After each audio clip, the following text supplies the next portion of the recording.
আসসালামু আলাইকুম। বিবিএ ব্যবস্থাপনা বিভাগের চতুর্থ বর্ষের শিক্ষার্থীদেরকে আজকের এই অনলাইন ক্লাসে স্বাগতম জানাচ্ছি। পাশাপাশি তোমাদেরকে ঈদ পরবর্তী ক্লাসে ঈদ মোবারক জানাচ্ছি। আশা করি সবাই ভালোভাবেই ঈদ উদযাপন করেছো। তো আজকে আমরা সাপ্লাই চেইন ম্যানেজমেন্ট এর তৃতীয় লেকচার শুরু করব।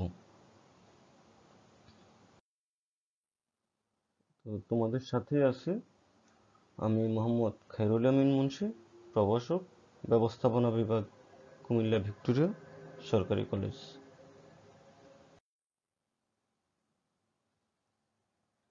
আজকে আমরা পড়ব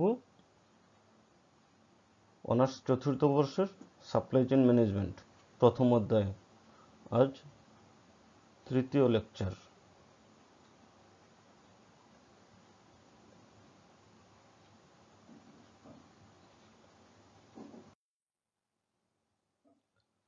তো শিক্ষণফল এই পাঠের শেষে শিক্ষার্থীরা জানতে পারবে সরবরাহ শিকলের প্রক্রিয়া, দর্শন বা দৃষ্টিভঙ্গি ব্যাখ্যা করতে পারবে। সরবরাহ শিকলের প্রক্রিয়া, দর্শন বা দৃষ্টিভঙ্গি। একটি সরবরাহ শিকল কতগুলো ধারাবাহিক প্রক্রিয়া বা প্রবাহের সমষ্টি। কারণ প্রক্রিয়াগুলো সরবরাহ শিকলের প্রতিটি স্তরে অথবা একাধিক স্তরের মাঝে বিদ্যমান থাকে এবং এগুলো ক্রেতা চাহিদা পূরণের উদ্দেশ্যে কাজ করে। তো দুটি ভিন্ন দৃষ্টিকোণ থেকে এই সরবরাহ শিকল প্রক্রিয়া সমূহকে মূল্যায়ন করা হয়। তো দুটি ভিন্ন প্রক্রিয়া বা দৃষ্টিকোণ কি দেখো, এক হলো চক্রাকার দৃষ্টিভঙ্গি আর আরেকটি হলো ধাক্কা বা টানা দৃষ্টিভঙ্গি।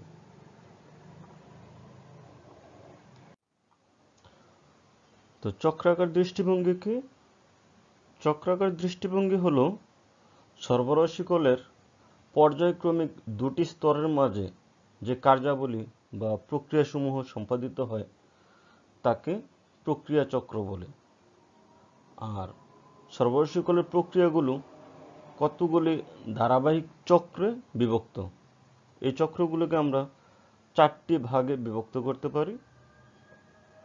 আর প্রতিটি চক্র আবার দুটি পর্যায়ক্রমিক স্তরের মাঝে অবস্থান করে। চক্রাকার দৃষ্টিভঙ্গি বলা হচ্ছে সরবরাহ শিকলের পর্যায়ক্রমিক দুটি স্তরের মাঝে যে কার্যাবলী বা প্রক্রিয়াসমূহ সম্পাদিত হয় তাকে প্রক্রিয়া চক্র বলে। তো প্রক্রিয়া চক্রগুলোকে চারটি ভাগে বিভক্ত করা যায়। এক হলো ক্রেতা ফরমায়েশ চক্র, 2 নতুন সরবরাহ চক্র, 3 উৎপাদন চক্র এবং 4 নম্বর হলো সংগ্রহ চক্র। এখানে দেখো সরবরাহ শিকল প্রক্রিয়ার একটি চিত্র দেয়া আছে। তো চিত্রে দেখো চারটি চক্র। এই উপর থেকে যদি দেখি ভোক্তা ফরমায়েশ চক্র বা যাকে বলা হয় ক্রেতা ফরমায়েশ চক্র, তারপরে দ্বিতীয় হলো সরবরাহ চক্র, তারপর হলো উৎপাদন চক্র, তারপর হলো সংগ্রহ চক্র। তাহলে আমরা এখানে চারটি স্তর দেখতে পাচ্ছি। আর ডান পাশে দেখো 5টি নাম দেখা যাচ্ছে। তাহলে আমরা এখন আসো এগুলা দেখি। প্রথমে ক্রেতা ফরমায়েশ চক্র। ক্রেতা ফরমায়েশ চক্র কি? যে ক্রেতা ফরমায়েশ চক্রটি ক্রেতা এবং খুচরা কারবারির মাঝে অবস্থান করে। দেখো আমরা এখানে ক্রেতা বা ভোক্তা ফরমায়েশ চক্রটি আমরা ভোক্তা এবং খুচরা কারবারি এই দুইটার মাঝখানে অবস্থান করতেছে। তাহলে আমরা একটু আগে বলেছি যে দুটি পর্যায়ক্রমিক স্তরের মাঝে এগুলো অবস্থান করে।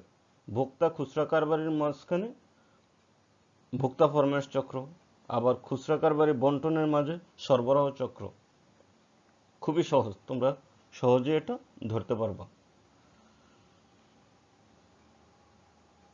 দ্বিতীয়টা হলো দেখো নতুন সরবরাহ চক্র বা সরবরাহ চক্র। এই চক্রটি খুচরা কারবারি এবং বন্টনকারী অথবা পাইকারের মাঝে অবস্থান করে। এটি খুচরা কারবারের মজুদ সরবরাহ, লিপিবদ্ধকরণ, পূরণ এবং গ্রহণ সংক্রান্ত প্রক্রিয়াগুলোকে অন্তর্ভুক্ত করে। মানে ফরমাশ লিপিবদ্ধ করা, খুচরা কারবারির মজুদ সরবরাহ করা, এসব বিষয়গুলো লিপিবদ্ধ করা, অন্তর্ভুক্ত করা হলো এই সরবরাহ চক্রের কাজ। সরবরাহ চক্র অবস্থান করে আমরা জানি খুচরা কারবারি এবং বন্টনকারী। দেখো ডান পাশে খুচরা কারবারি এবং বন্টনের মাঝখানেই এই পর্যায়ক্রমিক সরবরাহ চক্র লিখে আছে।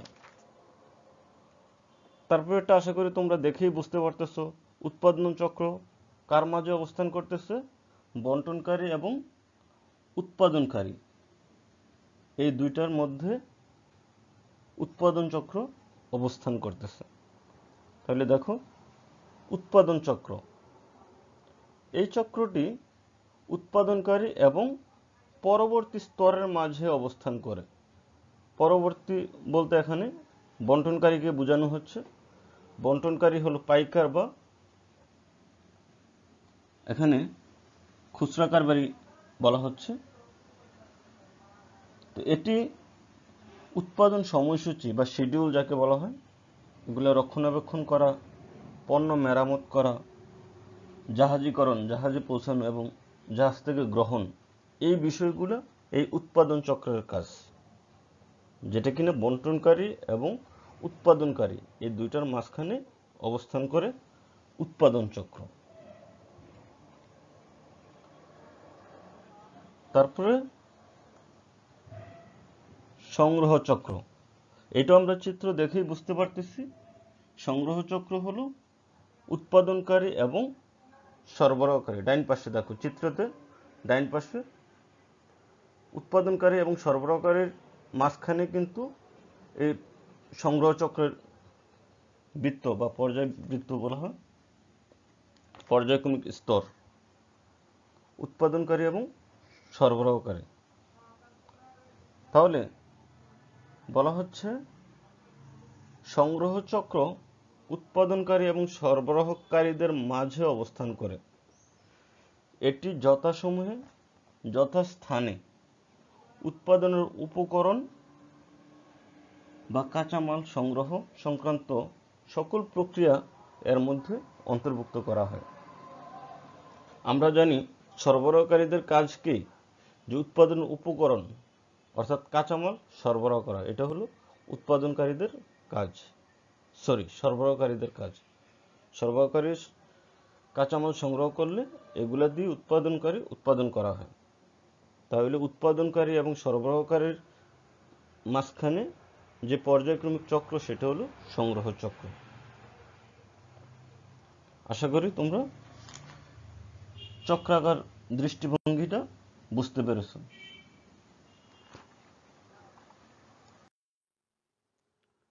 এখানে আরেকটি চিত্র দেওয়া আছে সরবরাহ শিকল চক্রের উপপ্রক্রিয়া। আর আগে এতক্ষণ আমরা যেটি দেখলাম সেখানে সরবরাহ শিকলের দুটি পর্যায়ক্রমিক স্তরের মাঝে একটি প্রক্রিয়া চক্রের অবস্থান আমরা লক্ষ্য করেছি। তবে প্রক্রিয়া চক্রগুলো সবসময় আলাদাভাবে অবস্থান কিন্তু নাও করতে পারে। একাধিক চক্র একসাথে দুটি স্তরের মাঝে অবস্থান করতে পারে। যেমন সরবরাহ চক্র এবং উৎপাদন চক্র দুইটা একসাথেও অবস্থান করতে পারে। সরবরাহ শিকলের প্রতিটি চক্র আবার 6টি উপচক্রে বিভক্ত। এই যে এখানে চিত্র দেখো 6টি উপচক্র। এই উপচক্র সমূহের প্রথম পর্যায়ে রয়েছে সরবরাহকারী। এই যে বাম দিকে উপরে দেখো সরবরাহকারী, ব্র্যাকেটে পণ্য বাজারজাতকরণ, যিনি কিনা ক্রেতার নিকট পণ্য বাজারজাত করে, সরবরাহকারী। দ্বিতীয় পর্যায়ে রয়েছে ক্রেতা, যিনি পণ্যের ফরমাইশ প্রদান করে, এই যে ব্র্যাকেটে ফরমাইশ মানে অর্ডার প্রদান করে। তৃতীয় পর্যায়ে সরবরাহকারী, যিনি ফরমাইশ গ্রহণ করেন। অর্ডার গ্রহণ, ক্রেতা ফরমাইশ প্রদান করে, সরবরাহকারী হলো ফরমাইশ গ্রহণ করেন। ফরমাইশ মানে আদেশ, অর্ডার গ্রহণ করে তারপরে তো পণ্য পাঠানো হয়। চতুর্থ পর্যায়ে সরবরাহকারী, যিনি ফরমাইশ অনুযায়ী পণ্য সরবরাহ করেন। তাহলে তৃতীয় এবং চতুর্থ ওই দুই জায়গায় সরবরাহকারী। তৃতীয়তে সরবরাহকারী গ্রহণ করে, চতুর্থতে সরবরাহকারী পণ্য সরবরাহ করে, ডেলিভারি দিচ্ছে সরবরাহকারী। পঞ্চম পর্যায়ে ক্রেতা পণ্য গ্রহণ করে, যেহেতু ক্রেতা অর্ডার করেছিল, এখন ক্রেতা পণ্য রিসিভ করবে। এবং ষষ্ঠ পর্যায়ে ক্রেতা, যিনি সরবরাহকারীকে পণ্য ফেরত দিতে পারে অথবা তৃতীয় পক্ষকে সরবরাহ করতে পারে। এভাবে চক্রটি আবার শুরু হবে। এই হলো সরবরাহ শিকল চক্রের উপপ্রক্রিয়া। সরবরাহ শিকল প্রক্রিয়াসমূহের ধাক্কা বা টানা দৃষ্টিভঙ্গি। পূর্বানুমানকৃত ফরমাইশ এবং প্রকৃত ফরমাইশের উপর ভিত্তি করে আবার সরবরাহ শিকল প্রক্রিয়াসমূহকে দুই ভাগে ভাগ করা যায়। একটি হলো ধাক্কা প্রক্রিয়া, আরেকটি হলো টানা প্রক্রিয়া। তো ধাক্কা প্রক্রিয়া বলা হয় যে যখন ভবিষ্যৎ চাহিদার পরিমাণ জানা থাকে না এবং অনুমানকৃত ক্রেতা ফরমাইশ পরিমাণের উপর ভিত্তি করে পণ্য উৎপাদন সরবরাহ করা হয়, তাকে ধাক্কা প্রক্রিয়া বলে। মানে কি বলতেছে যে ভবিষ্যতে কতটা চাহিদা থাকবে আমরা তা জানি না, না জেনে আমরা একটা অনুমান করেই উৎপাদন করে ফেলি। এখন উৎপাদন করে ফেললে কি করতে হবে? এগুলো বিক্রয়ের ব্যবস্থা করতে হবে। এই যে উৎপাদন করার ফলে বিক্রয়ের জন্য যে ব্যবস্থা করা হচ্ছে, পণ্য সরবরাহ করা হচ্ছে, উৎপাদন সরবরাহ করা হয়, তখন এটাকে ধাক্কা প্রক্রিয়া বলা হয়। যে অলরেডি উৎপাদন করে ফেলছি, এখন এটাকে ধাক্কা দিয়ে পণ্য সরবরাহ করা, উৎপাদন পণ্য সরবরাহ করা, এটা হলো ধাক্কা প্রক্রিয়া। আর টানা প্রক্রিয়া হলো যে যখন পূর্বানুমানের উপর ভিত্তি করে সুনির্দিষ্ট ফরমাইশের ভিত্তিতে পণ্য উৎপাদন করা হয়, তখন তাকে টানা প্রক্রিয়া বলা হয়। মানে এটা বোঝাচ্ছে যে ক্রেতা কতজন বা কতটা অর্ডার এটা আগে থেকে জানা থাকে। তাহলে অর্ডার জানার পরবর্তীতে যখন পণ্যটা উৎপাদন করা হয়, তখন সেটাকে টানা প্রক্রিয়া বলা হয়। মানে ক্রেতারা অর্ডার করে রাখছে, এখন পণ্যটা উৎপাদনের উপরে নিয়ে যাবে, এটাই হলো টানা প্রক্রিয়া। দেখো, ধাক্কা এবং টানা প্রক্রিয়ার একটি চিত্রে আমরা দেখতে পাচ্ছি যে কাঁচামাল, মানে সরবরাহকারীরা কাঁচামাল সরবরাহ করে, আমরা জানি কাঁচামাল থেকে উৎপাদন পর্যন্ত এই অংশটা হলো ধাক্কা প্রক্রিয়া। মানে কাঁচামাল ধাক্কা দিয়ে উৎপাদন কাজে পাঠানো হয়। আর উৎপাদন থেকে চূড়ান্ত ব্যবহারকারী পর্যন্ত এই অংশটা হলো টানা প্রক্রিয়া। উৎপাদনের পর ব্যবহারকারীরা উৎপাদিত পণ্য নিয়ে যায়, টেনে নিয়ে যায়, তাই সেই অংশটা হলো টানা প্রক্রিয়া। ধাক্কা প্রক্রিয়াকে আবার অনুমান প্রক্রিয়া বা ইংলিশে স্পেকুলেটিভ প্রসেস বলা হয়। স্পেকুলেটিভ প্রসেস,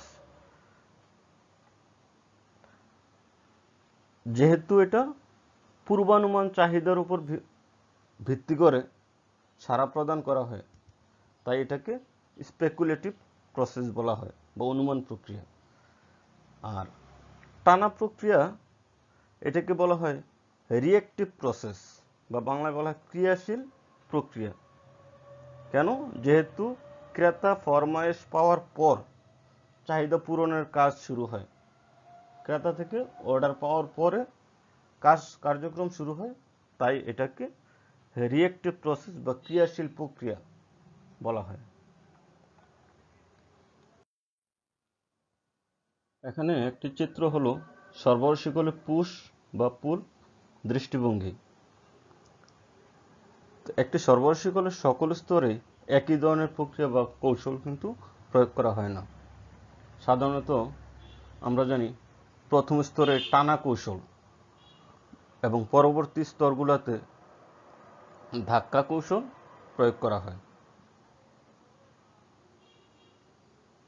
এর জন্য এখানে একটি সীমানা মাধ্যমে ধাক্কা প্রক্রিয়া এবং টানা প্রক্রিয়াকে পৃথক করা হয়ে থাকে, যাকে কিনা ধাক্কা বা টানা সীমানা বলা হয়। এই যে চিত্রে দেখো, পুশ বা পুল সীমানা, এই মাঝখানে নিচের দিকে যে অ্যারো চিহ্ন করা আছে, এই জায়গাটাকে বলা হচ্ছে পুশ বা পুল সীমানা। মানে এখান পর্যন্ত এসে এই বাম দিক থেকে আমরা দেখতেছি পুশ প্রক্রিয়া এসে এখানেই শেষ, আবার এই জায়গা থেকে আবার পুল প্রক্রিয়া শুরু। তাই এই অংশটাকে বলা হচ্ছে পুশ বা পুল সীমানা।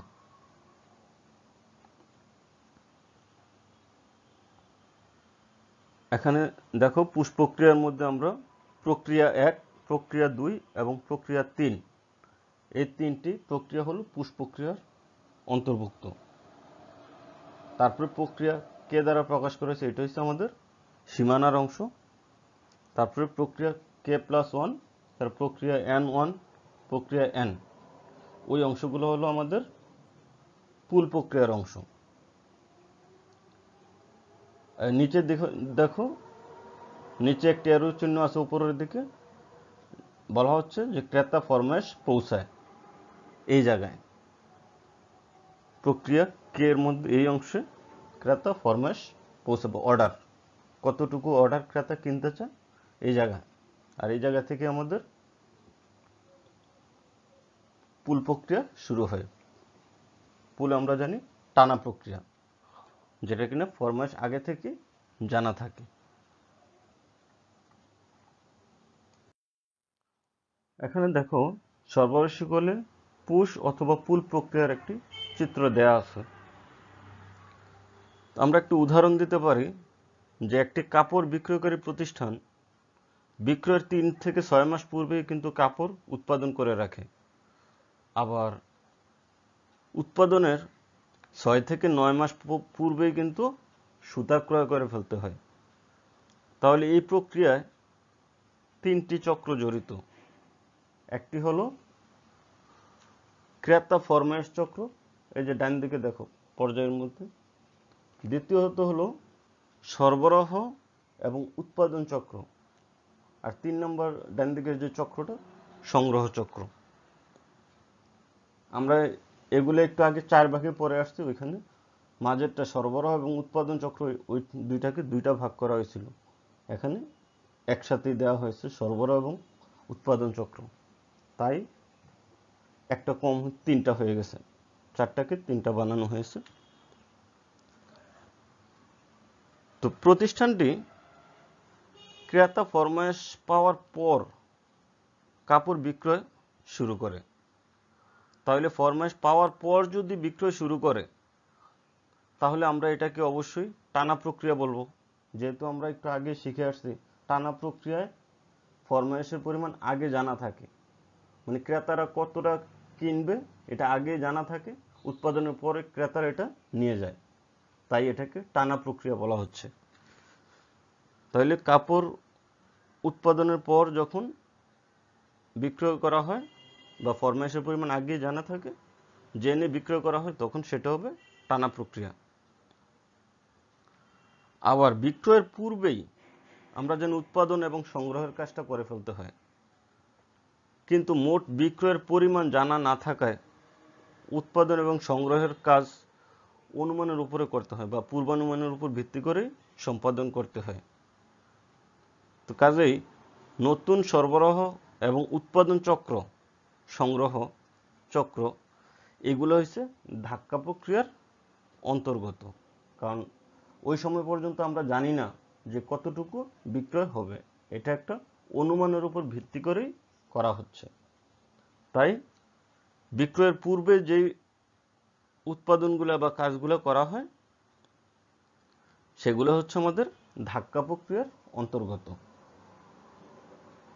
এখানে চিত্রটাতে দেখো ধাক্কা এবং টানা প্রক্রিয়া দুটো একটি সীমানা দ্বারা ভাগ করা হয়ে থাকে।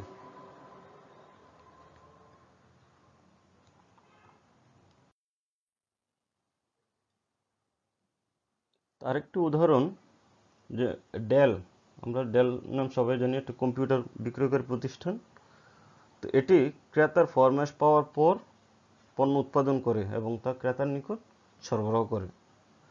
তো এখানে প্রতিষ্ঠান এবং ক্রেতার মধ্যে কোনো খুচরা বিক্রেতা এবং বন্টনকারী নেই। উৎপাদনকারী সরাসরি ক্রেতার নিকট সরবরাহ করে। তো এক্ষেত্রে ক্রেতা ফরমাশ চক্র এবং উৎপাদন চক্র দুটোই পুল প্রক্রিয়ার অন্তর্গত। পুল বলতে আমরা আগেই বলেছি টানা প্রক্রিয়া,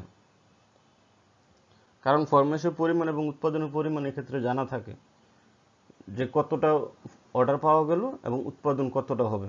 যতটা অর্ডার পাওয়া যায় ঠিক ততটাই উৎপাদন করা হচ্ছে। তাই উৎপাদনের সাথে সাথে যেহেতু ক্রেতারা নিয়ে যাচ্ছে, তাই সেটা হলো টানা প্রক্রিয়া।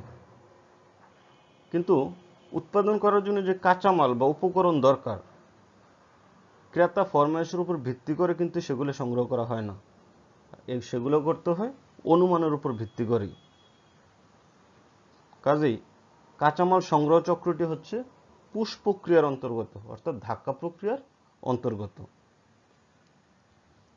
তো এখানে দেখো পুশ প্রক্রিয়া এবং পুল প্রক্রিয়ার একটি সীমানা দ্বারা বিভক্ত থাকে। এই যে আমরা নিচ থেকে দেখো একটা এরো চিহ্ন এসে নিচ থেকে যেটা আসতেছে সংগ্রহ চক্র, সেটা হলো পুশ প্রক্রিয়া।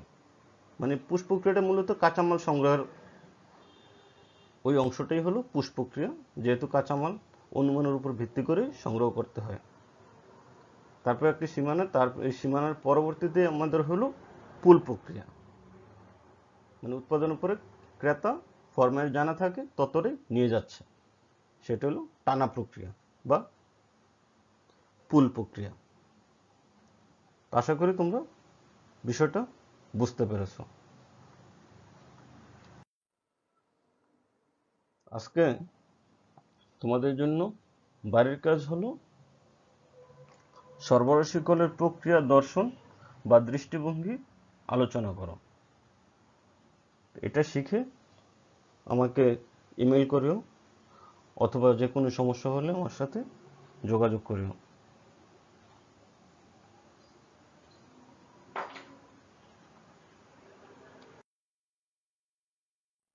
আজ তাহলে এখানেই রাখছি। সবাইকে ধন্যবাদ জানাচ্ছি। সবাই ঘরে থাকো, সুস্থ থাকো। আল্লাহ হাফিজ।